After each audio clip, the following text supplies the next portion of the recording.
All right, let's dive into something that I bet a lot of us have secretly wondered about. I want to start by just asking you a question.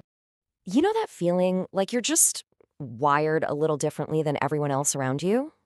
Yeah, like you're just picking up on things that others miss. And because of that, maybe you feel a little out of sync, Like you're tuned into a completely different radio station. But here's the thing. What if those weird habits, the very things that make you feel different, are actually signs that you're, well, brilliant? Because psychology is starting to show some pretty fascinating connections here. And get this is the really cool part. We're going to go through 10 of these habits. And if you recognize just 3 of them in yourself, there's a good chance you're in the top 5% of thinkers. So listen closely. Let's see how many you've got. Okay, let's jump right into part 1 and see what these habits are all about. All right, number 1, you talk to yourself. And I mean out loud, maybe in the car or when you're working something out. People might think it's a little weird, right? But actually, it's a seriously advanced thinking tool. Basically, you're organizing your ideas in real time. Even Einstein was known to do it. It's just your brain's way of processing out loud to get to the answer quicker. Okay, number 2. This one's for anyone who's ever been told to clean their room. Turns out, a messy space might actually be a good thing. A study from the University of Minnesota found that chaotic environments are often linked to more creative, innovative thinking. And why is that? Well, it's because your brain is just so busy wrestling with big ideas that it doesn't have time for something like organizing a desk. So that mess, it's not laziness. It's probably just a side effect of some serious deep thinking. All right, are you a night owl? Well, you're gonna like number 3. If your brain totally lights up when everyone else is asleep, you are in very good company. Think about it. At night, you've got total silence. No one's interrupting you. There are no expectations. It's like the perfect playground for your mind to just run free, connect ideas, and have those big breakthroughs. Moving on to number 4.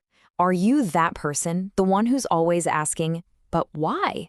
For you, a simple answer is never enough. You have to take it apart, see how it works, and really understand it from the inside out. It's not about being difficult, not at all. It's just pure, unfiltered curiosity.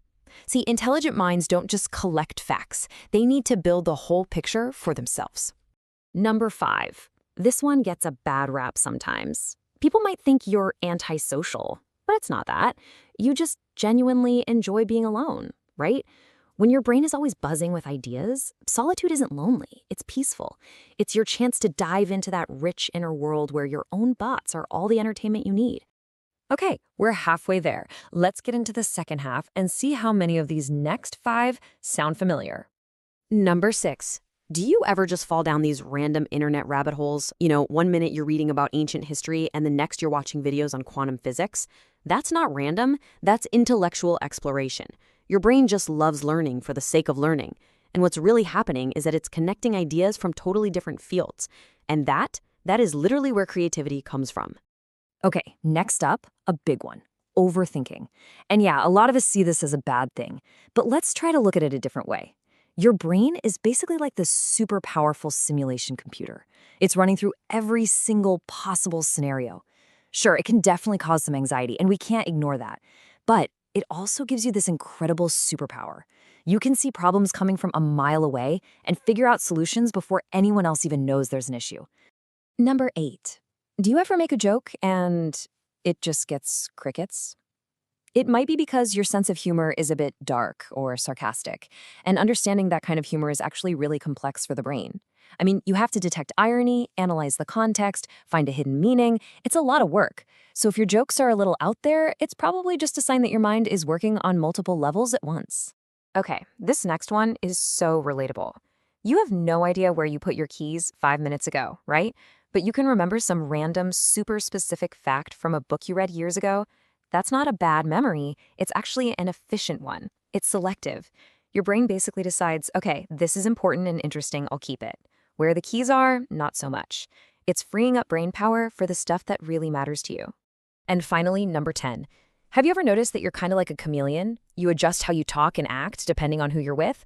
Now, that's not being fake, far from it. It's a really high-level skill called cognitive flexibility. It means you can quickly size up a situation, understand the other person, and change your approach to connect with them better. That's a huge sign of emotional intelligence. So that's all 10. We've gone through the whole list. Now let's just take a step back and think about the big picture here. Because here's the most important thing to take away from all of this. We have this idea in our heads of what smart is supposed to look like.